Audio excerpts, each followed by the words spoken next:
अस्सलाम वालेकुम रहमतुल्लाह।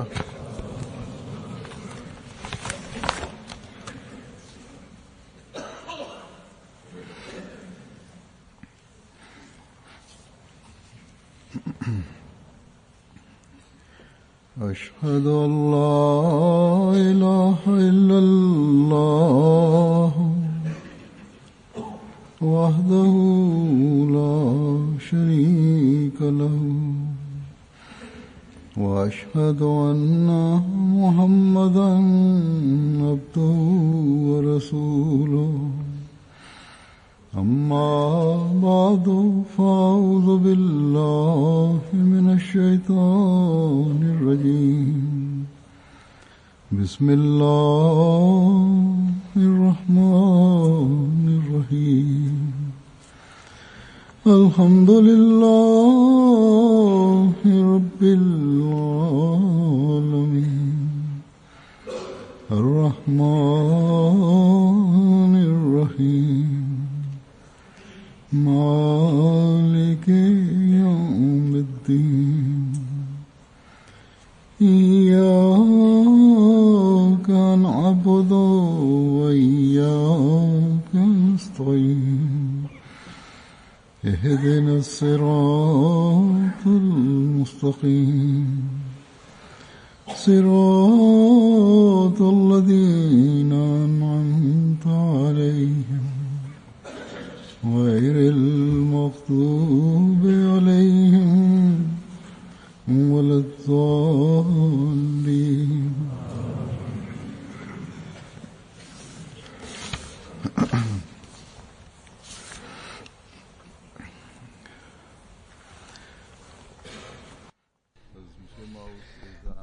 হযরত মুসলিহ মাউদ রাদিয়াল্লাহু তাআলা আনহু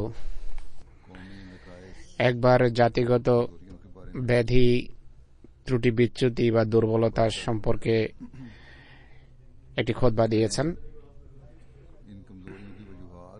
সেই খুতবায় এ সকল দুর্বলতার কারণ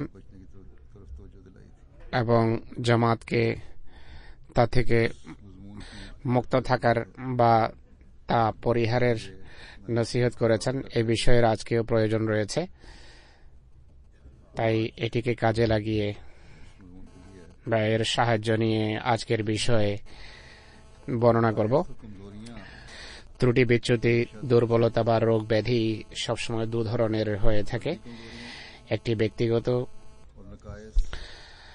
ব্যক্তিগত ত্রুটি বিচ্যুতি বা অপরটি হলো জাতিগত ত্রুটি বিচ্যুতি বা দুর্বলতা। অনুরূপভাবে গুণাবলীও দু ধরনের হয়ে থাকে।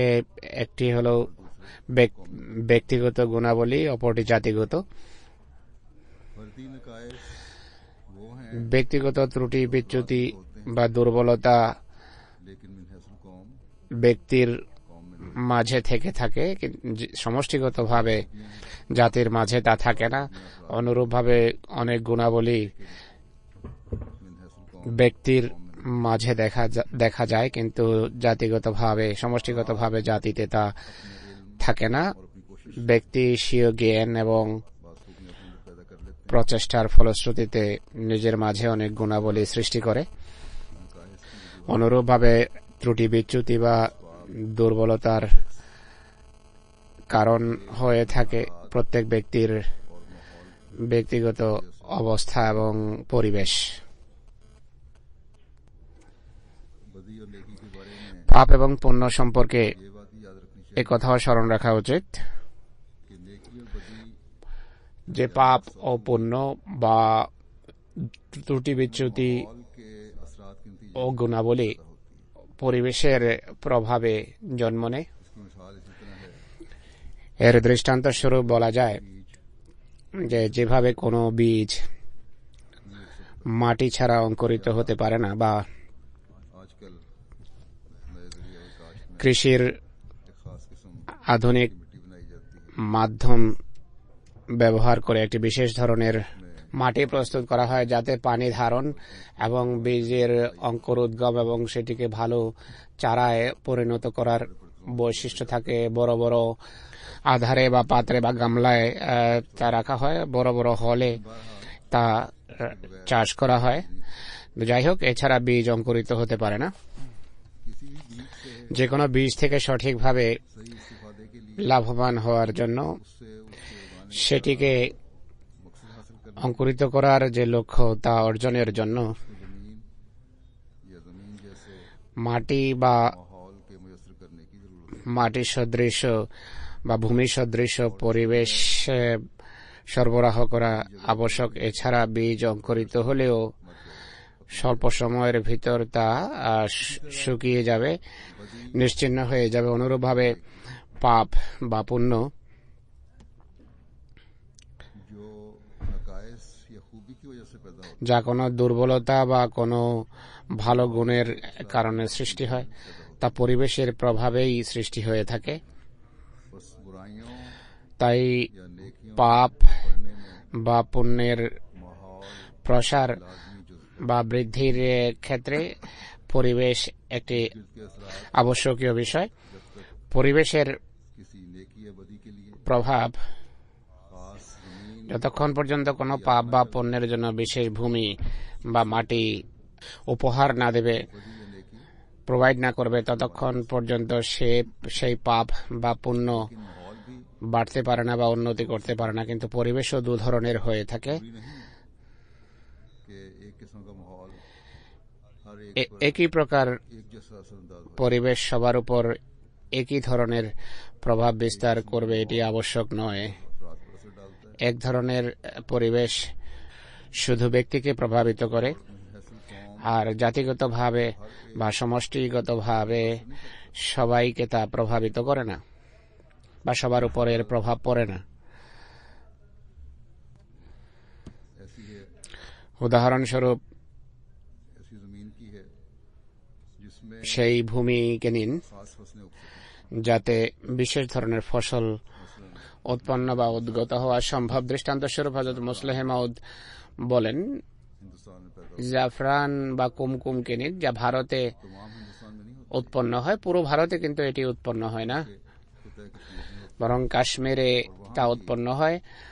আর সেখানে একটা বিশেষ অঞ্চল রয়েছে যেখানে বিশেষ ধরনের জাফরান, है। अला किस्म के উন্নত মানের জাফরান जिम्मेदार भी जानते উৎপন্ন এবং উদ্গত হয়ে থাকে। পাকিস্তানি কৃষকরাও জানে, कारोबार करने वाले বরং যারা ধান বা চাউলের ব্যবসা করে এমন অনেক মানুষ জানে যে সুগন্ধিযুক্ত चावल जैसा कि कालर के इलाके में होता চাউল বা ধান है, पाकिस्तान के और किसी इलाके में नहीं যেমন কালার অঞ্চলে হয়ে থাকে তা পাকিস্তানের অন্য কোনো অঞ্চলে হয় না। होता। ज़राअत के माहिरीन ने बड़ी कोशिश কৃষি বিশেষজ্ঞরা लेकिन সেই ধরনের সুগন্ধি সৃষ্টির অনেক চেষ্টা করেছে, কিন্তু সফল হয়নি। बहरहाल যাই হোক, खास हालात বিশেষ खास चीजों के लिए ধরনের বীজের জন্য বিশেষ ताला ने कानूनी कुदरत में পরিস্থিতি আল্লাহ তাআলা প্রকৃতির নিয়মের মাঝে मुकर्रर कर दी इसके बगैर সৃষ্টি করেছেন বা নির্ধারণ করেছেন। এছাড়া সেই বিশেষ বৈশিষ্ট্য বা বিশেষত্ব সৃষ্টি হয় না। এরপর ভূমির প্রভাব বা ঋতুর প্রভাব রয়েছে, এসব কিছুই প্রভাব বিস্তার করে। बाद फसलें ऐसी পক্ষান্তরে কিছু ফসল এমনও আছে যেমন গম खास किस्म के बागान বা বিশেষ ধরনের বাগান वो एक मुल्क में तमाम जगह हो जाते কোন দেশের সকল অঞ্চলে তা हैं। पैदावार में হয়ে থাকে। कमी और बेशी का फर्क हो तो উৎপাদনের ক্ষেত্রে কম বা বেশি হলেও হতে পারে, কিন্তু অবশ্যই উৎপন্ন হয়। नेकियां और बदियां भी অনুরূপভাবে পাপ असरात की এবং পুণ্য কোনো কোনো हैसियत अख्तियार कर অবস্থার প্রভাবে और पूरी कौम জাতিগত রূপ নেয় আর পুরো জাতির উন্নতি বা পতনের কারণ হয়। अफराद की बदियां तो ব্যক্তির পাপ की कोशिश से ठीक हो सकती ব্যক্তিগত প্রচেষ্টায় দূরীভূত হতে পারে। है और अगर कोशिश करें যদি চেষ্টা করে बदियां दूर हो जाए শুধু পাপই দূরীভূত হবে না, বরং अफराद में अगर वो कोशिश करें तो फर्दी खूबियां भी पैदा हो सकती ব্যক্তিগত গুণাবলীও তার মাঝে সৃষ্টি হতে পারে। हैं। लेकिन जो कौमी असरात के तहत কিন্তু बदियां জাতিগত या नेकियां প্রভাবের অধীনে हों उनके लिए যে সকল পাপ এবং পুণ্য সামনে আসে। की कोशिश এর জন্য कारण सब কোনো এক ব্যক্তি বা একক ব্যক্তির চেষ্টা क्योंकि কার্যকরী হতে পারে না, जुज़्व है কেননা ব্যক্তি হল कुल का हिस्सा है कुल সমষ্টির অংশ। और जो खराबी कुल में हो সমষ্টির মাঝে যেই ত্রুটি থাকবে তা बल्कि ব্যক্তির প্রচেষ্টায় कुल की खराबी দূরীভূত হতে পারে না, কিন্তু সমষ্টির मुतासर মাঝে যদি কোনো ত্রুটি থাকে ব্যক্তিও এর ফলে প্রভাবিত হয়। যদি কোনো অঞ্চলে পরিবেশই দূষিত হয় তাহলে সেই পরিবেশের ফলশ্রুতিতে সেখানে বসবাসকারী সবাই প্রভাবিত হবে। দৃষ্টান্তস্বরূপ अगर मिसाल लें हम इंसानी जिस्म যদি আমরা মানব দেহের अगर कोई शख्स जहर কথা ভাবি, কোনো ব্যক্তি नहीं हो सकता বিষ খেলে कि वो जहर এটি হতে পারে না যে সেই বিষ হাত, পা, মস্তিষ্ক এবং অন্যান্য অঙ্গ প্রত্যঙ্গকে প্রভাবিত করবে না, जिस्म पर असर करेगा। তা পুরো দেহকে প্রভাবিত করবে। অনুরূপভাবে আমাদের খাদ্য রয়েছে, फल वगैरह हम खाते हैं আমরা মাংস, ফল ফলাদি, और मुख्तलिफ चीजें हम खाते हैं, এক কথায় বিভিন্ন জিনিস আমরা খেয়ে থাকি। इनसे जिस्म का हर हिस्सा এগুলোর फायदा उठाएगा। দ্বারা দেহের প্রতিটি অঙ্গ লাভবান হবে ये तमाम आज़ा বা হয়ে থাকে, কেননা এই সকল অঙ্গ প্রত্যঙ্গ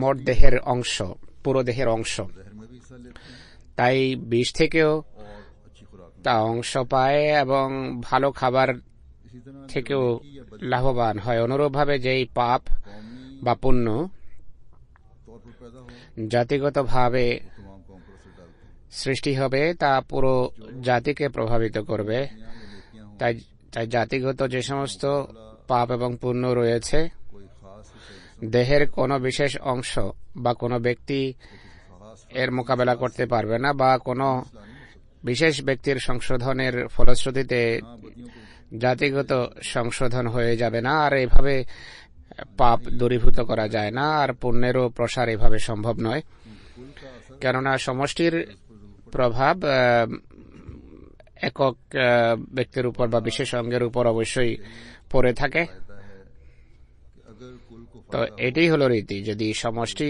উপকৃত হয় তাহলে ব্যক্তিও উপকৃত হবে, আর সমষ্টি যদি ক্ষতিগ্রস্ত হয় তাহলে একক অঙ্গ বা ব্যক্তিও ক্ষতিগ্রস্ত হবে। তাই ব্যক্তির পাপ तो उनकी तशखीस करके বা গুনাহ फिर उनका इलाज নির্ণয় করে दूर करने की कोशिश हो सकती है। চিকিৎসার মাধ্যমে দূরীভূত করার চেষ্টা করা যেতে পারে। खुद एहसास हो जाए আর কারো মাঝে যদি ব্যক্তিগতভাবে সচেতনতা সৃষ্টি হয় তাহলে সে अपनी बदियां दूर कर सकता है। চেষ্টা করে নিজের পাপ দূরীভূত করতে পারে। लेकिन कौमी बदियों को दूर কিন্তু জাতিগত দুর্বলতা বা तमाम कौम को পাপ দূরীভূত করার জন্য পুরো জাতিকে ভাবতে হয়। अगर बहसियत कौम वो बदियों को दूर करने के लिए खड़ी ना हो জাতিগতভাবে যদি পাপ দূরীভূত করার জন্য সোচ্চার না হয়, চেষ্টা না করে, বা জাতি হিসেবে ना हो চিকিৎসার জন্য যদি প্রস্তুত না থাকে তাহলে জাতিগতভাবে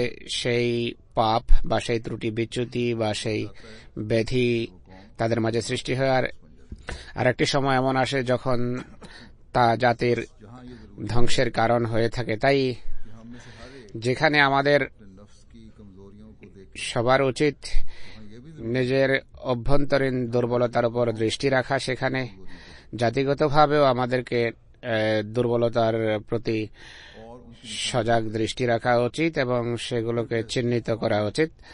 আর জাতিগতভাবে এর চিকিৎসা এবং সুরাহা করা উচিত। इलाज में আর এই সুরাহা এবং চিকিৎসার किरदार अदा ক্ষেত্রে প্রত্যেকের নিজ নিজ ভূমিকা রাখা উচিত, কেননা সমষ্টিগত বা সম্মিলিত চেষ্টা ছাড়া, সম্মিলিত চিকিৎসা ছাড়া আমরা কখনো সফল হতে পারি না। दुनिया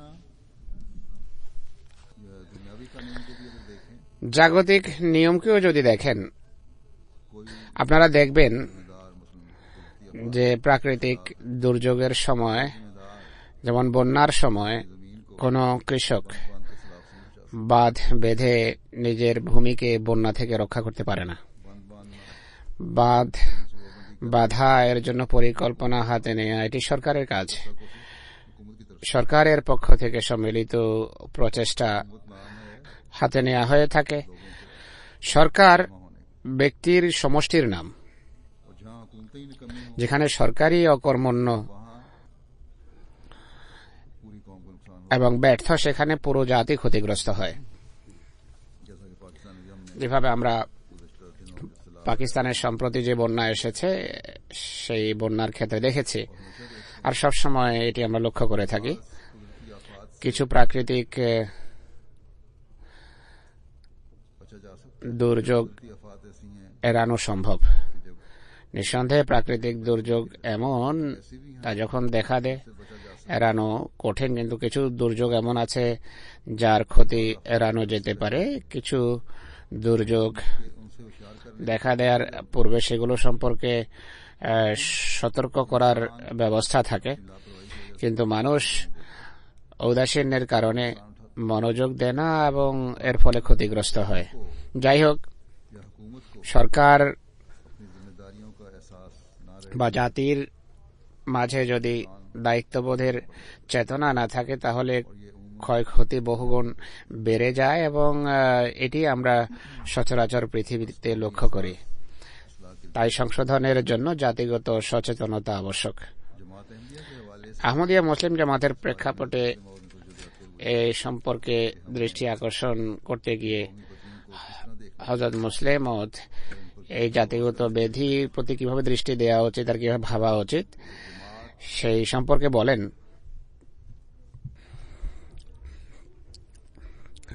জামাত যদি এগুলো সম্পর্কে কোনো কোনো দৃষ্টিকোণ থেকে ভাবে এবং এর চিকিৎসা সুরাহা করে, তাহলে লাভবান হতে পারে। मुख्तलिफ ज़राए हैं, এর বিভিন্ন মাধ্যম রয়েছে, क्योंकि ये ज़राए जो हैं কারণ এই মাধ্যমগুলো तशख़ीस कर জাতিগত ব্যাধিকে নির্ণয় করতে পারে, আর এগুলো যদি নির্ণীত হয় তবেই চিকিৎসা সম্ভব। पहला ज़रिया প্রথম মাধ্যম तालीमात हैं হলো সেসব শিক্ষামালা जारी যা কোনো জাতিতে জারি বা চলমান থাকে, বিদ্যমান থাকে এবং যা মেনে চলা প্রত্যেক ব্যক্তি নিজের জন্য আবশ্যক মনে করে। আর সেগুলো যদি পাপ হয়ে থাকে বা ক্ষতিকর হয়ে থাকে বা এই শিক্ষার बात में जाए निकल सकते हों, বা এই শিক্ষার যদি কুফল দেখা দিতে পারে, যেভাবে কোনো কোনো ধর্মে দেখা যায়, তাহলে बुराइयां पैदा होती সেই শিক্ষার ফলে তাদের মাঝে পাপের জন্ম হয় বা বিদত মাথা চাড়া দেয় বা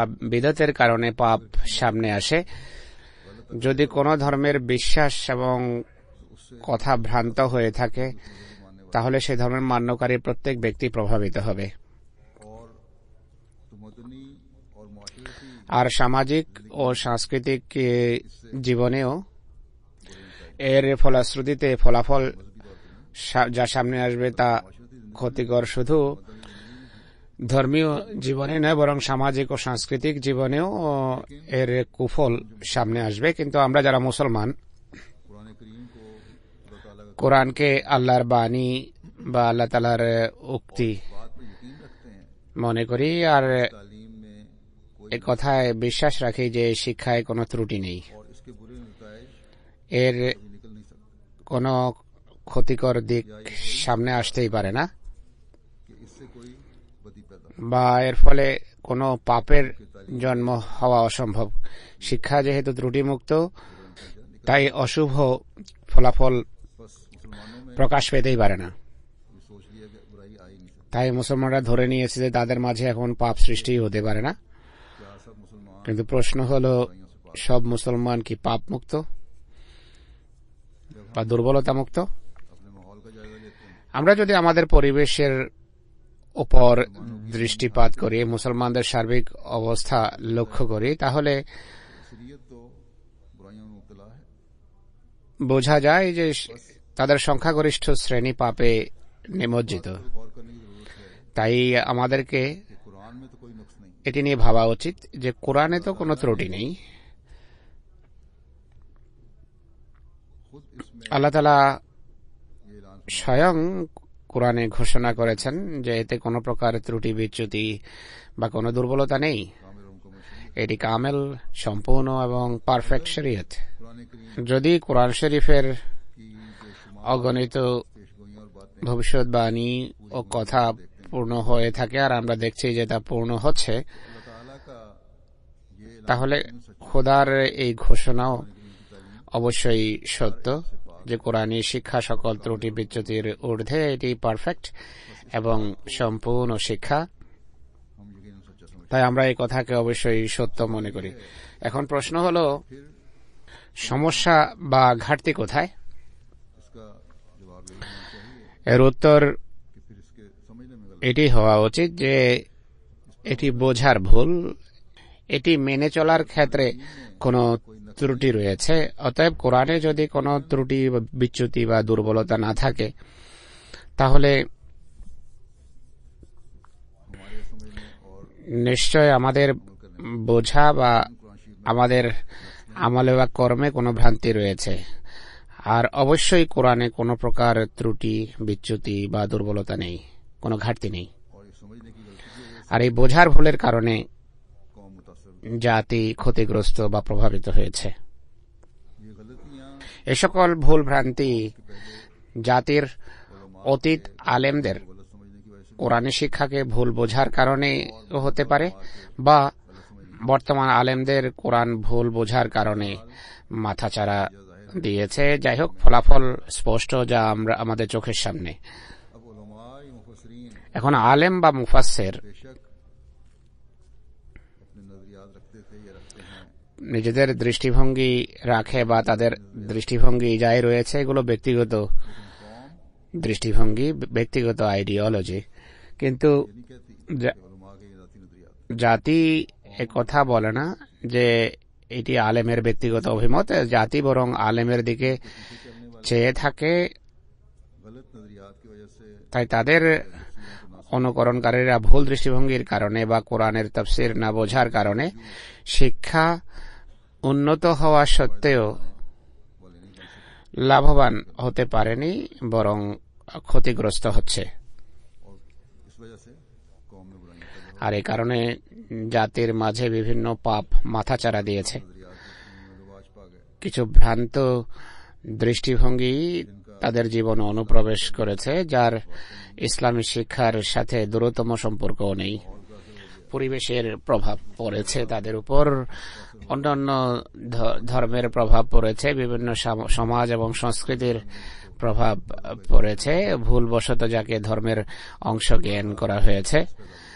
যাই হোক, দুর্বলতা বা ত্রুটি, বিচ্যুতি বা রোগ ব্যাধি সৃষ্টি হয়েছে। খোদার অনুগ্রহ যে আমরা হযরত মসিহ মুহাম্মদ আলাইহিস সালাতু ওয়াস সালামের জামাতভুক্ত। আর এই সকল পুরনো হাদিস বা রওয়ায়েত বা প্রজ্ঞাশূন্য হাদিস, রওয়ায়েত বা তাফসীরের আমাদের উপর কোনো প্রভাব পড়তে পারে না, আর পড়া উচিত নয়। কিন্তু তা সত্ত্বেও আমরা 100% নিরাপদ নই। আর এর কারণ হলো বিভিন্ন ব্যক্তিগত দৃষ্টিভঙ্গি নিয়ে মানুষ জামাতভুক্ত হয়, যারা অনেক সময় অনেক বিষয়ে সন্দেহের শিকার হয় বা মনে করে যে এই কথা যদি এইভাবে ব্যাখ্যা করা হয় তাহলে কোনো অসুবিধা নেই। অনেক সময় অনেক নবাগত আলেম নিজেদের ধ্যান ধারণার বশবর্তী হয়ে তাফসীর করে বসে। যদিও তাফসীর করা নিষিদ্ধ নয়, তাফসীর হওয়া উচিত, কিন্তু তাফসীরের কিছু নীতিও আছে। যাই হোক, এই ভুলের কারণে একটা ভ্রান্ত দৃষ্টিভঙ্গির উন্মেষ ঘটতে পারে। তাই এই বিপত্তি এড়ানোর জন্য আলেমদের খেলাফত এবং জামাতি ব্যবস্থাপনার অধীনেই দৃষ্টিভঙ্গি প্রকাশ করা উচিত। যাই হোক, নিঃসন্দেহে আমরা মোটের উপর আল্লাহ তাআলার ফজলে ভ্রান্ত দৃষ্টিভঙ্গি থেকে মুক্ত, কিন্তু নিজেদেরকে ভুল ভ্রান্তি মুক্ত রাখার স্থায়ীভাবে প্রয়োজন রয়েছে। আর এর রীতি হলো আহমদীদের ভুল ভ্রান্তির উপর আমাদের সবসময় দৃষ্টি রাখা।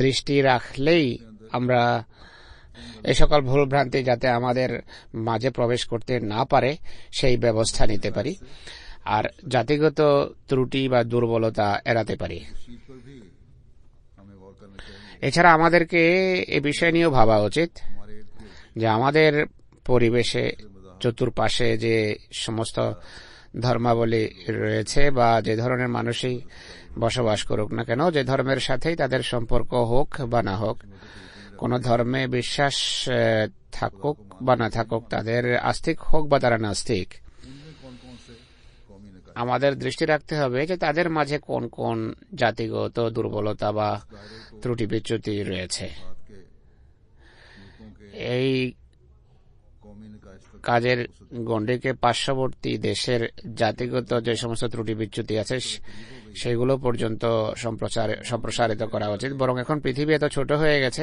যে সারা পৃথিবীতে বসবাসকারী মানুষ পরস্পরের প্রতিবেশীর মতো হয়ে গেছে বা প্রতিবেশীর মর্যাদা রাখে। অর্থাৎ এখন দূরত্ব বলতে আর কিছু নেই, দূরত্ব ঘুচে গেছে আর প্রচার মাধ্যম সেই দূরত্বকে উঠিয়ে দিয়েছে। তাদের ত্রুটি বিচ্যুতি বা তাদের গুণাবলী স্পষ্টভাবে আমাদের চোখে পড়ে और हमसाय मुल्कों के असर एक दूसरे पर पड़ते रहते हैं। আর প্রতিবেশী দেশের প্রভাব প্রতিবেশী দেশের উপর পড়ে থাকে। বাচ্চারা যে সকল পরিবেশে জীবন যাপন করে इस माहौल का हमसायों का असर उन बच्चों पे भी हो रहा है। সেই পরিবেশের বা প্রতিবেশীর প্রভাব বাচ্চাদের উপর পড়ে। পিতামাতা खाते रहें, ছেলে মেয়েকে শিখালেও लेकिन जहाँ भी कमजोरी होती है যেখানেই के बावजूद দুর্বলতা থাকে শেখানো সত্ত্বেও পরিবেশের ক্ষতিকর প্রভাব পড়ে থাকে। कि बच्चों ने ज्यादा वक्त এছাড়া दूसरे दोस्तों ছেলেমেয়েরা বেশিরভাগ সময় স্কুলে বা অন্যান্য বন্ধুদের সাথে घरों में खुद ही খেলার মাঝে কাটিয়ে থাকে বা ঘরে ऐसे दोस्त मिल जाते हैं जो टीवी के जरिए আজকের যুগে এমন दाखिल हो गए বন্ধু রয়েছে যারা টেলিভিশনের মাধ্যমে ঘরে প্রবেশ করেছে, যারা বড়দের উপর বা বাচ্চাদের উপর একইভাবে প্রভাব ফেলে। बच्चे माँ बाप এর ফলে सुनना नहीं चाहते, ছেলেমেয়েরা পিতামাতার কথা মানতে চায় না আর পিতামাতা নিজেরাও बच्चों से फासले पैदा करते चले जाते ছেলে মেয়েদের সাথে দূরত্ব বাড়িয়ে চলেছেন নিজেদের ব্যস্ততার কারণে বা অন্য কোনো কারণে। हैं। फिर ऐसे चीजें আর অনেকে এমনও আছেন যারা ঘরে স্বয়ং इन जरिए से टीवी वगैरह के जरिए से এগুলোর মাধ্যমে অর্থাৎ টেলিভিশন ইত্যাদির মাধ্যমে নিজেদের পরিবেশকে কলুষিত করছেন। और बाहर नतीजा फिर इसका ये निकलता है আর এর আবশ্যকীয় ফলাফল যা প্রকাশ পায় এবং পাচ্ছে তা হল পিতামাতা সন্তানদের উপর জুলুম এবং অত্যাচার আরম্ভ করে আর ছেলেমেয়েরা পিতামাতার সম্মান করে না कह देते हैं कि इस माहौल আর বলে যে পরিবেশে এভাবেই আমাদের থাকতে হবে, এখানে যদি এসে থাকো এভাবেই জীবন কাটিয়ে দিতে হবে। पर्दी बुराइयां नहीं होती, আর তখন এগুলো আর ব্যক্তিগত দুর্বলতা থাকে না, বরং बुराइयां बनती জাতিগত দুর্বলতা এবং পাপে তা পর্যবসিত হয়, ঘর ধ্বংস হতে থাকে। माँ बाप बच्चों का পিতামাতা रूहानी कत्ल भी कर रहे সন্তান সন্ততিকে আধ্যাত্মিকভাবে হত্যা করে আর দৈহিকভাবেও। हैं।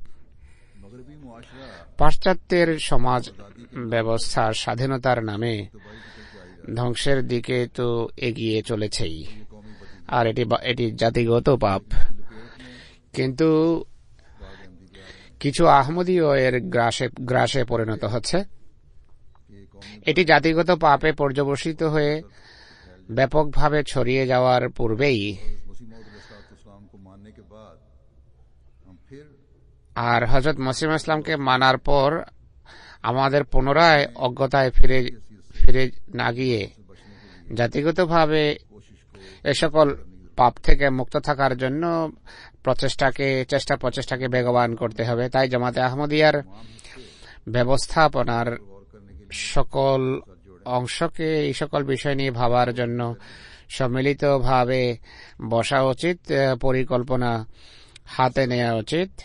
अभी से खात्मा करने की कोशिश এখন থেকে এটিকে নির্মূল করার চেষ্টা করুন। আল্লাহ তাআলা না করুন পাছে हमें बहसियत জাতি হিসেবে বা জাতিগত मुल्कों की बीमारियां পর্যায়ে दाखिल हो পাশ্চাত্যের রোগ ব্যাধি আমাদের মাঝে অনুপ্রবেশ না করে বসে।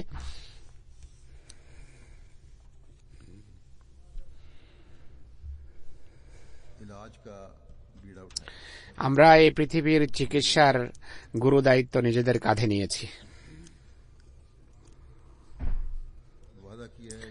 আমরা এই অঙ্গীকার করেছি, ঘোষণা করেছি যে আমরা পৃথিবীর চিকিৎসা করব, পৃথিবীর সংশোধন করব।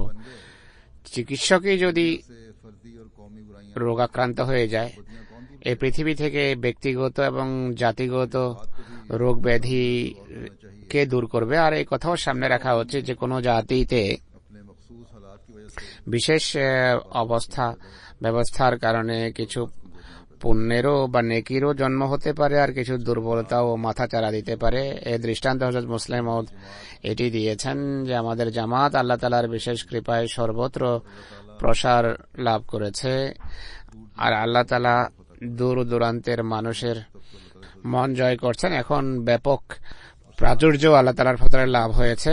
একই সাথে আমাদের জামাতের বিশ্বাস এটিও যে কখনো আহমদীদের পিছনে নামাজ পড়া উচিত নয়, কেননা গैर আহমদী ইমাম সেই ইমামকে মানেনি যাকে আল্লাহ তাআলা যুগের ইমাম হিসেবে পাঠিয়েছেন। শুধু অস্বীকারই করেনি, বরং অত্যন্ত নোংরা ভাষা তারা ব্যবহার করে তার বিরুদ্ধে। সুতরাং আমরা খোদার মনোনীত ইমামের উপর মানুষের নিযুক্ত ইমামকে প্রাধান্য দিতে পারি না, তাই আমরা তাদের পিছনে নামাজ পড়ি না। এখন আল্লাহ তাআলার ফজলে সচরাচর জামাতের কেন্দ্র রয়েছে আর মসজিদও, যেখানে আহমদীরা বা জামাত নামাজ পড়তে পারে বা পড়ে। কিন্তু কিছু অঞ্চল এখন পর্যন্ত এমনও আছে যেখানে দু একটি আহমদী পরিবার বসবাস করে, তাই তারা নিজেদের ঘরে নামাজ পড়ে। সম্মিলিতভাবে জামাতবদ্ধভাবে নামাজ পড়ার পরিবর্তে সবাই ব্যক্তিগত নামাজ পড়ে। এদিকে আমি পূর্বেও দৃষ্টি আকর্ষণ করেছি যে ঘরেও যদি বা জামাত নামাজ পড়ে তাহলে কোনো অসুবিধা নেই, বা অনেকে ব্যস্ততার অজুহাতে পৃথক নামাজ পড়ে নেয়। অনেকেই কাজের ব্যস্ততার কারণে নামাজ জমা করে নেয়।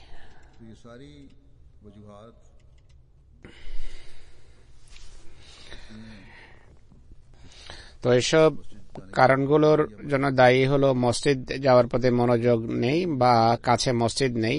পাশে যে গैर আহমদী মসজিদ আছে সেই মসজিদে যাওয়ার আমাদের অনুমতি নেই, বা আরো কিছু কারণ থাকতে পারে যার ফলশ্রুতিতে নামাজ তো অবশ্যই পড়ে কিন্তু ঘরে পড়ে, বা জামাত নামাজের প্রতি মোটের উপর মনোযোগ নেই, বা নামাজ জমা করার প্রতি আকর্ষণ বেশি বা ঝোঁক বেশি। মনোযোগ আকর্ষণ করার সত্ত্বেও, বারবার নসিহত করার সত্ত্বেও জামাতবদ্ধ ভাবে নামাজ পড়ার প্রতি একটা বিরাট শ্রেণীর কোনো আগ্রহ বা উৎসাহ দেখা যায় না, যেন এটি জাতিগত ব্যাধিতে পরিণত হচ্ছে। তাই এর যথাযথ চিকিৎসার একান্ত প্রয়োজন রয়েছে। এটি ব্যক্তিগত কোনো ব্যাধি নয় যে অমুক ব্যক্তি মসজিদে নামাজ পড়তে আসেনি। যেভাবে মনোযোগহীনতার বা মনোযোগ শূন্যতার বহিঃপ্রকাশ ঘটছে, এর ফলে সেখানে এটি জাতিগত ব্যাধি এবং দুর্বলতায় পর্যবসিত হচ্ছে। পরিস্থিতির কারণে বা সুযোগ সুবিধা বা জামাত নামাজের গুরুত্বকে খাটো করে দেখাচ্ছে। নিঃসন্দেহে আহমদীরা ঘরে নামাজ পড়ে, আর তাদের মাঝে এমনও আছে, অনেকেই এমন আছে যারা বিগলিত চিত্তে আকুতি মিনতির সাথে নামাজ পড়ে, যেখানে অন্যান্য মুসলমানদের সংখ্যাগরিষ্ঠ শ্রেণী হয়তো এমন মনোযোগ সহকারে নামাজ পড়ে না, কিন্তু তা সত্ত্বেও বাহ্যিকতার খাতিরে হলেও তারা মসজিদে গিয়ে নামাজ পড়ে, যারা নামাজ পড়ে থাকে। আর এখন গায়র আহমদীদের ভেতর মসজিদে যাওয়ার প্রবণতা অনেক বেড়ে গেছে। পাকিস্তান থেকে এই সংবাদ আসে। এখানে এই কথা জানা নেই যে নামাজ তারা মনোযোগ সহকারে পড়ে কিনা, কিন্তু অবশ্যই মসজিদে যায় আর সেখানে আমাদের জামাতের বিরুদ্ধে ভ্রান্ত এবং আজেবাজে কথা আমাদের বিরুদ্ধে শুনে থাকে, আর এই কারণে তাদের হৃদয়ে ঘৃণাও দানা বাঁধছে আমাদের বিরুদ্ধে। তো পাপ অবশ্যই তাদের মাঝে সৃষ্টি হচ্ছে, কিন্তু একটা বিষয় সত্য যে তারা মসজিদে যায়। আমরা যদি মসজিদে যাই পাপ দূরীভূত করার জন্য গিয়ে থাকি, তা আমাদের মসজিদে যাওয়া এবং তাদের যাওয়ার মাঝে অনেক পার্থক্য আছে। কিন্তু তাদের মসজিদে যাওয়ার প্রতি মনোযোগ সৃষ্টি হয়েছে, কিন্তু আমাদের এক্ষেত্রে এখনো অনেক ঘাটতি আছে, তাই এদিকে আমাদের মনোযোগ দিতে হবে। যে মসজিদ তো সত্যিকার মোমেনেরাই আবাদ করে থাকে, আর সত্যিকার মোমেন তারা যারা যোগ ইমামকে মেনেছে।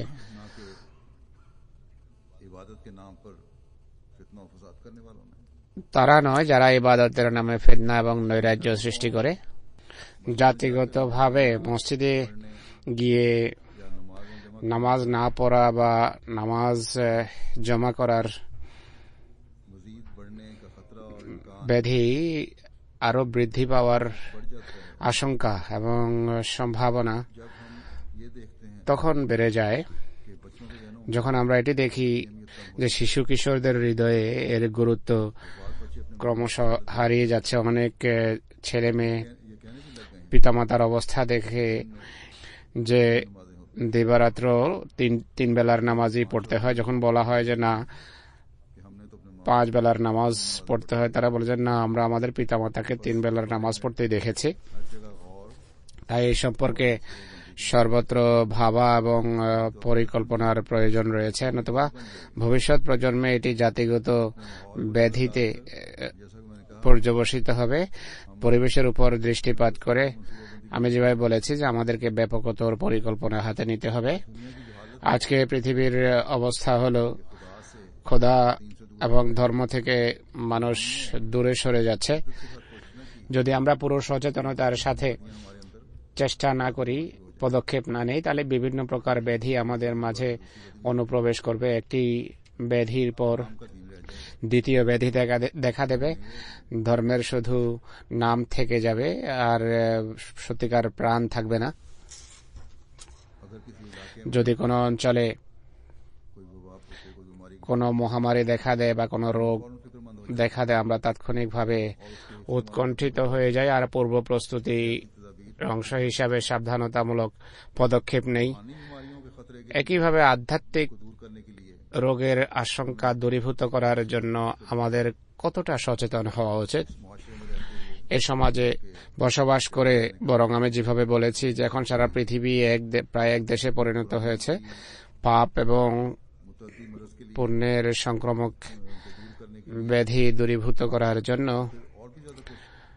এমন পরিস্থিতিতে আরো বেশি সচেতনতার সাথে চেষ্টা করা উচিত। যারা আত্মরক্ষার পূর্ব প্রস্তুতি নিয়ে থাকে, চিকিৎসা করিয়ে থাকে, আত্মরক্ষার নিমিত্তে টিকা নিয়ে থাকে, তারা অন্যদের তুলনায় বাহ্যিক রোগ ব্যাধি থেকে বেশি নিরাপদ থাকে। তাই আধ্যাত্মিক ব্যাধি থেকে মুক্ত থাকার জন্য আমি যেভাবে বলেছি সকল পর্যায়ে জাতিগত চেতনা নিয়ে আত্মরক্ষামূলক পূর্ব প্রস্তুতি নেওয়া উচিত। সে সকল ভ্রান্ত বিশ্বাস এবং কর্মের বিকৃতির কারণে যা আলেমেরা সৃষ্টি করেছে, মুসলমানদের একটা বিরাট অংশ শিক্ষা উৎকর্ষ হওয়া সত্ত্বেও ভ্রষ্টতায় নিপতিত। এখন আমাদেরকে আমাদের সংশোধনের পর ভ্রষ্টতা থেকে বাঁচার জন্য অনেক বেশি চেষ্টা করা উচিত। আমি কয়েকটা দৃষ্টান্ত তুলে ধরেছি। আমাদের ভাবা উচিত যে অন্যান্য মুসলমানদের মাঝে কোন কোন স্থলে রোগ ব্যাধি দেখা দিয়েছে এবং তারা পথভ্রষ্ট হয়েছে, আর আমরা কিভাবে তা এড়িয়ে চলতে পারি। হযরত মসিহ ইসলামকে গ্রহণের পর তার শিক্ষা সম্পর্কে অবহিত থাকা এবং এর উপর আমল করা একান্ত আবশ্যক।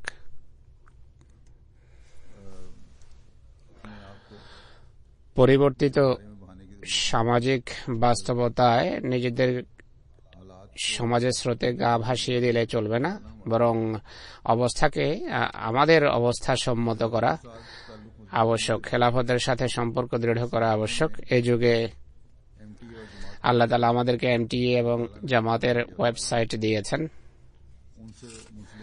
সেগুলোর সাথে সম্পৃক্ত থাকা একান্ত আবশ্যক। আজে বাজে জিনিস দেখার পরিবর্তে এর মাধ্যমে সত্যিকার কুরআনী শিক্ষা এবং হযরত মসিহ মাউদ আলাইহিস সালাতু ওয়াস সালামের জ্ঞান এবং তত্ত্ব সমৃদ্ধ বিষয় সম্পর্কে আমরা অবগত হতে পারি। এগুলোর মাধ্যমেই প্রকৃত শিক্ষা আমরা পাই। তাই আমাদের এর সাথে সম্পৃক্ত থাকা আবশ্যক।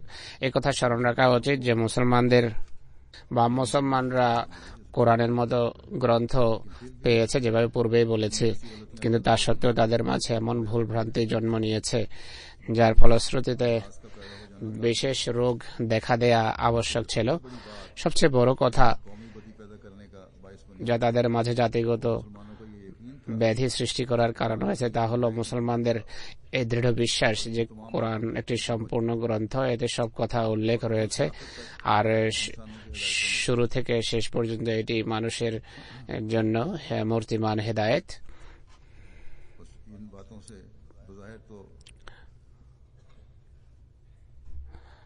বাহ্যত এই কথাগুলো শুনে এটি মনে হয় যে কোরআনের যে সৌন্দর্য, এই যে বৈশিষ্ট্য, এটিকে একটা ত্রুটি বা দুর্বলতা হিসাবে তুলে ধরা হচ্ছে, কেননা কোরআন থাকা সত্ত্বেও মুসলমানদের উপর ক্ষতিকর প্রভাব পড়েছে।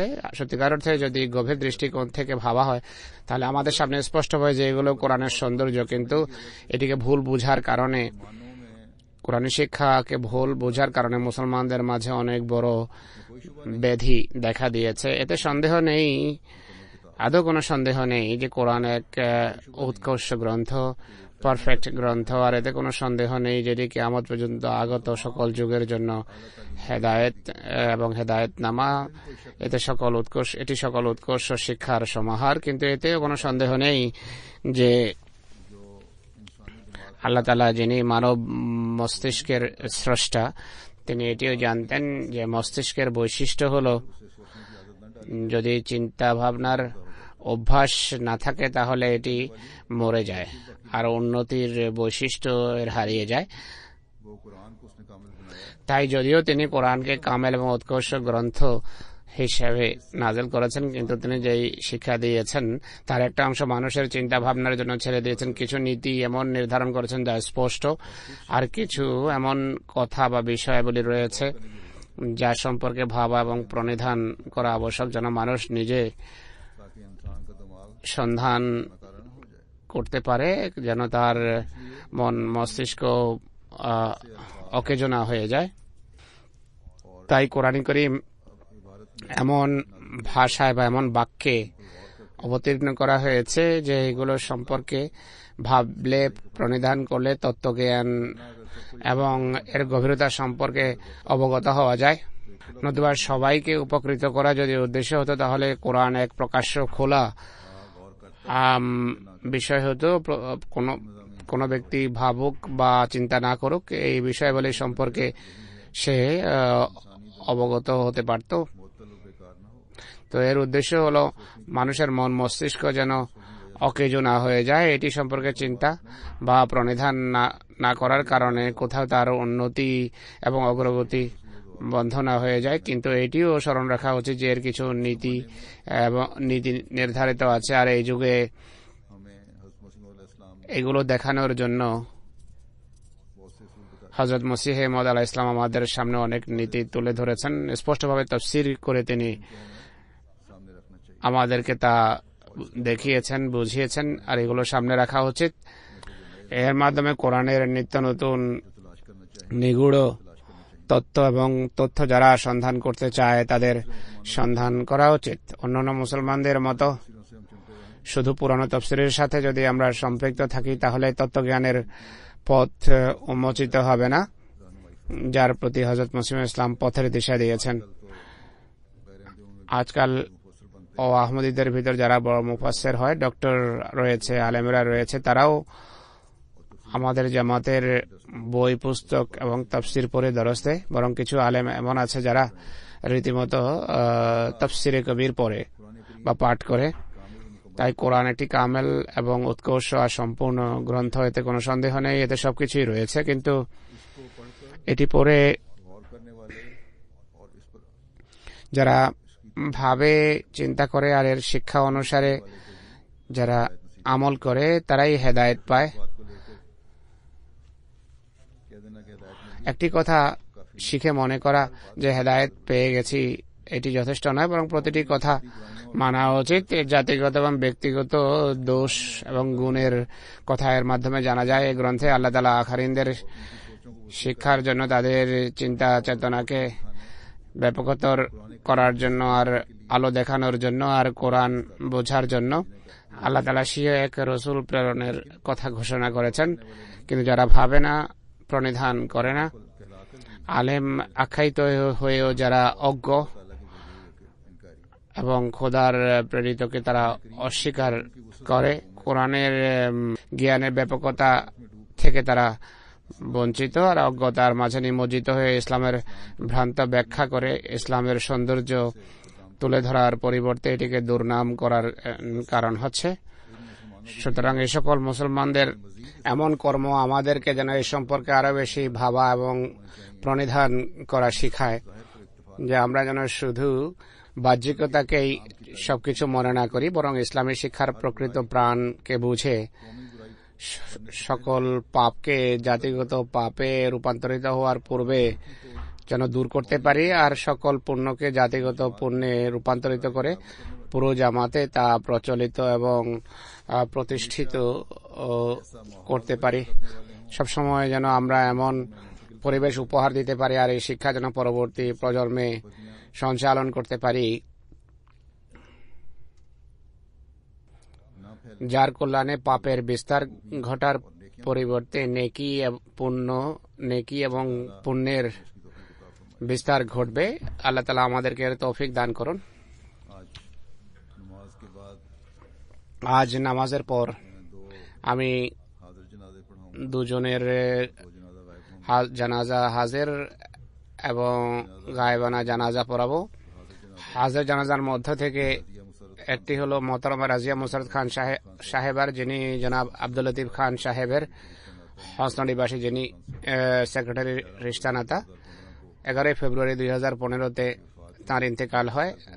বয়স ছিল 79 বছর। ইন্না লিল্লাহি ওয়া ইন্না ইলাইহি রাজিউন।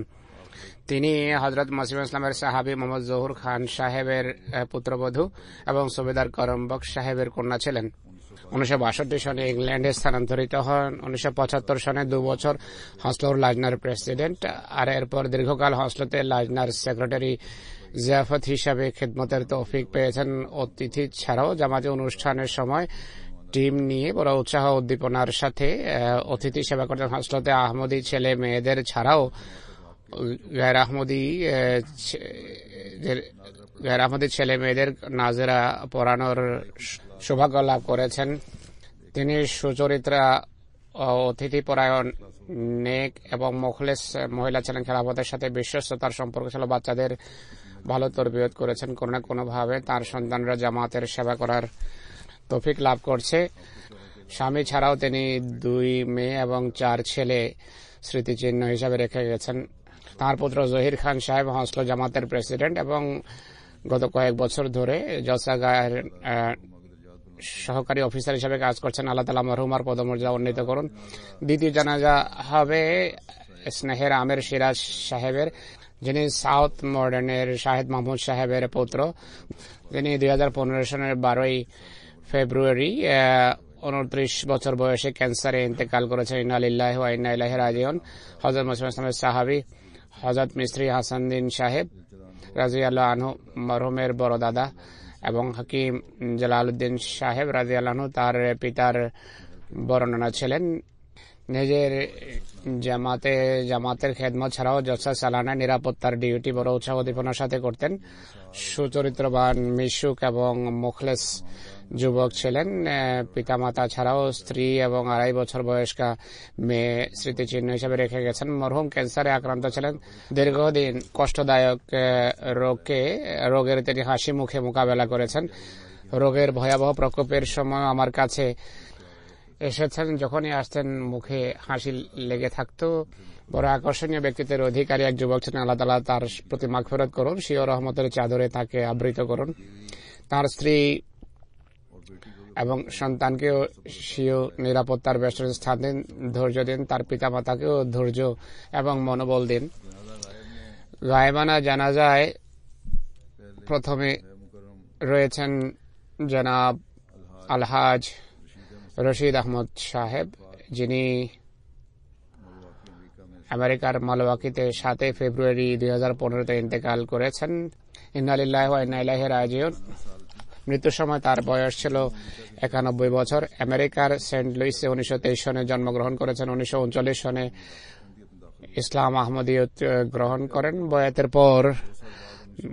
বয়াতের 2 বছর পর 1949 সনে ধর্মীয় শিক্ষা অর্জনের জন্য রাবুয়া চলে যান। সেখানে স্বয়ং হযরত মুসলিহ মাউদ রাদিয়াল্লাহু আনহু রেলওয়ে স্টেশনে তাকে স্বাগত জানান। জামিয়া আহমদিয়ায় 5 বছর পড়ালেখা করেছেন। রীতিমতো মুবাল্লিগ নিযুক্ত হন। পাকিস্তানে অবস্থানকালে উর্দু এবং পাঞ্জাবি ভাষায় দক্ষতা অর্জন করেছেন। আমেরিকা থেকে জামিয়া আহমদিয়ায় ভর্তি হওয়ার সম্মান সর্বপ্রথম তিনি লাভ করেন। এছাড়া রাবুয়ায় 5 বছর অবস্থানকালে হযরত মুসলিহ মাউদ রাদিয়াল্লাহু আনহুর বিশেষ সাহচর্য তিনি লাভ করেন। হুজুর রাদিয়াল্লাহু আনহু জামাতের মুবাল্লিগ হাজী ইব্রাহিম খলিল সাহেবের কন্যা জনাব সারা কুচিয়ার সাথে তার বিয়ের ব্যবস্থা করেন। তার ঔরস থেকে তার 3টি সন্তান হয়। এক মেয়ে ইন্তেকাল করেছেন, এক ছেলে এবং এক মেয়ে রয়েছে তার প্রথম বিয়ে থেকে, যারা জীবিত আছেন। আমেরিকায় বসবাস করেন। 1955 সনে জামিয়া আহমদিয়ার পড়ালেখা শেষ করার পর আমেরিকায় মুবাল্লিগ হিসেবে তাকে পাঠানো হয়। হযরত মুসলিহ মাউদ রাদিয়াল্লাহু আনহু রাবুয়া থেকে তার ফেরত যাত্রার সময় তার পবিত্র হাতে লিখে তাকে নসিহত করেছেন। আর পাগড়ির একটা কুলহা তাকে তোহফা দেন, যাতে হযরত মুসলিম ইসলামের কাপড়ের একটি টুকরা সেলাই করা ছিল, যা শেষ মুহূর্ত পর্যন্ত তার কাছে সুরক্ষিত ছিল। এখন তার সন্তানদের কাছে তা রয়েছে। আহমদিয়া মুসলিম জামাত আমেরিকার সর্বপ্রথম স্থানীয় মুবাল্লিগ ছিলেন। আমেরিকার শিকাগো, সেন্ট লুইস এবং অন্যান্য শহরে অনারারি মুবাল্লিগ হিসাবে কাজ করা ছাড়াও আমেরিকার আমির হিসাবেও কাজ করার তৌফিক পেয়েছেন। এছাড়া দীর্ঘদিন মালওয়াকি জামাতের প্রেসিডেন্ট হওয়া ছাড়াও বিভিন্ন কেন্দ্রীয় পদে খেদমতের সৌভাগ্য লাভ করেছেন। তার দ্বিতীয় বিয়ে হয়েছে সেন্ট লুইসের সাবেক প্রেসিডেন্ট জনাব খালেদ ওসমান সাহেবের কন্যার সাথে, যার ওরসে তার 2 ছেলে এবং 2 মেয়ে রয়েছে। তার তবলিগের উৎসাহ উদ্দীপনা উন্মাদনার পর্যায়ে উপনীত ছিল। কোনো সুযোগ হাতছাড়া করতেন না তবলিগের। তার মালওয়াকি জামাতের প্রেসিডেন্ট থাকাকালে আমেরিকান আহমদীদের একটি বড় জামাতের ভিত রচিত হয়। অন্যান্য জামাতের মোকাবেলায় যেখানে তারা সংখ্যাগরিষ্ঠ। 1998 সনে হজ করার সৌভাগ্য লাভ করেন। মালওয়াকিতে আহমদীরা ছাড়াও অন্যান্য ধর্মের লোকদের মাঝেও তিনি জনপ্রিয় ছিলেন। 20 বছর ধরে টেলিভিশনে ইসলাম লাইভ নামে অনুষ্ঠানে আসতেন। জীবনের শেষ নিঃশ্বাস পর্যন্ত জামাতের সাপ্তাহিক তবলিগি স্টলে রীতিমতো যেতেন। মৃত্যুর পূর্বে যতক্ষণ তিনি প্রকৃতিস্থ ছিলেন, নার্সদের ও সেবিকাদেরও তবলিগ করা অব্যাহত রেখেছেন। 1986 সনে শহরের বিখ্যাত বিশ্ববিদ্যালয় ইউনিভার্সিটি অব উইসকনসিনে সাধারণ মুসলমানদের জন্য একটা বড় সভার আয়োজন করেন। তিনি এই বিশ্ববিদ্যালয়ের যুবকদের সাথেও যোগাযোগ রেখেছেন। রীতিমতো ক্যাম্পাসে বক্তৃতা করতেন। সহস্র সহস্র ছাত্রদেরকে ইসলামের শান্তিপ্রিয় শিক্ষা সম্পর্কে অবহিত করেছেন। মরহুম রীতিমতো বহু স্থানীয় এবং জাতীয় নেতার সাথে যোগাযোগ রাখতেন। রোববার সাধারণ লোকদের জন্য মিটিং ডাকতেন, যাতে আহমদী বন্ধুরা ছাড়া বিভিন্ন ধর্মের সাথে সম্পর্কযুক্ত অন্যান্য লোকও আসতো, যারা তার কথা থেকে উপকৃত হতো। বন্ধুদের অনুরোধে এবং কেন্দ্রের অনুমতির সাপেক্ষে তিনি তার স্মৃতি কথা লিপিবদ্ধ করেন, যাতে হযরত মুসলিহ মাউদ রাদিয়াল্লাহু আনহুর বিশেষ সাহচর্যে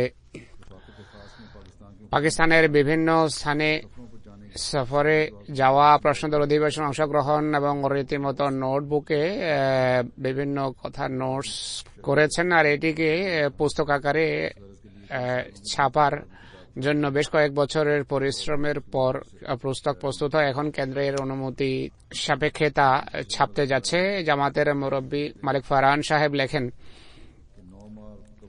9 মাস পূর্বে মুবাল্লিগ হিসাবে তার সাথে আমার প্রথম সাক্ষাৎ হয়। আমার বয়স কম হওয়া সত্ত্বেও তিনি গভীর ভালোবাসার সাথে আমার সাথে সাক্ষাৎ করেন। এরপর আমি মালাওয়াকি জামাতে কিছু অনুষ্ঠান নিয়ে তার সাথে পরামর্শ করতে চাইলাম। তিনি উর্দুতে আমাকে সম্বোধন করেন যে, মৌলানা সাহেব, আপনি খলিফা ওয়াক্তের প্রতিনিধি, আপনি যা বলবেন আমাদের কাজ হলো তার পূর্ণ আনুগত্য করা। তার মাঝে গভীর আনুগত্যের চেতনা এবং প্রেরণা ছিল। শামসাদ সাহেবও লেখেন যে, আমেরিকায় আসার পর আমি তাকে সবসময় হযরত মুসলিহ মাউদের কথা শোনাতে দেখেছি। তিনি নিজের জীবনকেও হযরত মুসলিহ মাউদের নির্দেশ অনুসারে সাজিয়েছেন। গত জলসা সালানায় তার বক্তৃতার বিষয় ছিল মুসলিহ মাউদ সংক্রান্ত স্মৃতিচারণ। এটি বলা অসঙ্গত হবে না যে তিনি সবসময় ইসলাম, আহমদিয়ত এবং খেলাফতের সুরক্ষার জন্য নগ্ন তরবারি স্বরূপ ছিলেন। তিনি সবসময় আহমদিয়তের তবলিগে নিয়োজিত থাকতেন। বৃদ্ধ বয়সেও যখন দেহ খুব দুর্বল এবং ক্ষীণ ছিল, তিনি একাই তবলিগে বের হতেন, আর মিস্টার তবলিগ হিসাবে তার খ্যাতি ছিল।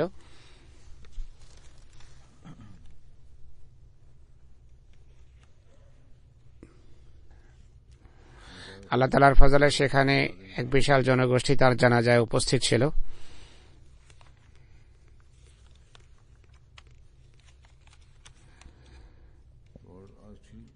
পরবর্তীটিও গায়েবানা জানাজা।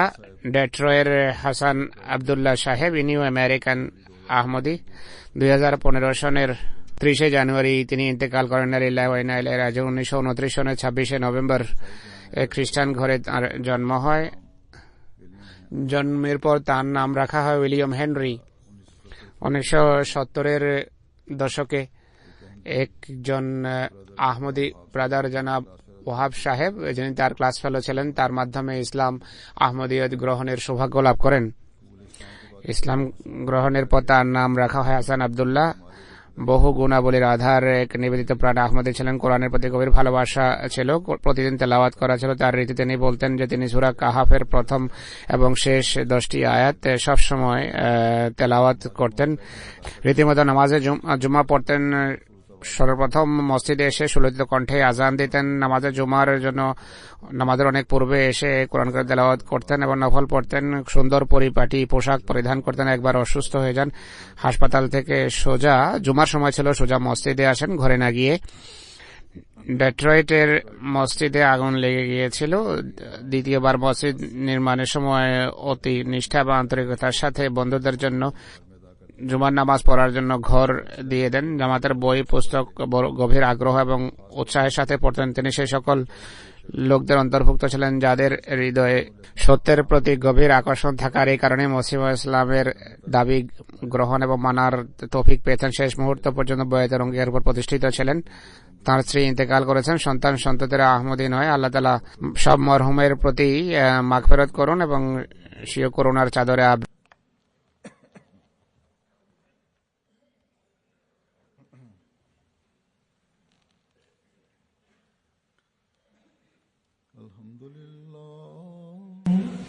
الحمد لله نحمده ونستعينه ونستغفره ونؤمن به ونتوكل عليه ونعوذ بالله من شرور أنفسنا ومن سيئات أعمالنا من يهده الله فلا مضل له ومن يضلله فلا ونشهد أن لا إله إلا الله ونشهد أن محمدا عبده ورسوله عباد الله رحمكم الله إن الله يأمر بالعدل والإحسان وإيتاء ذي القربى وينهى عن الفحشاء والمنكر والبغي يعظكم لعلكم تذكرون اذكروا الله يذكركم وادعوه يستجب لكم ولذكر الله أكبر.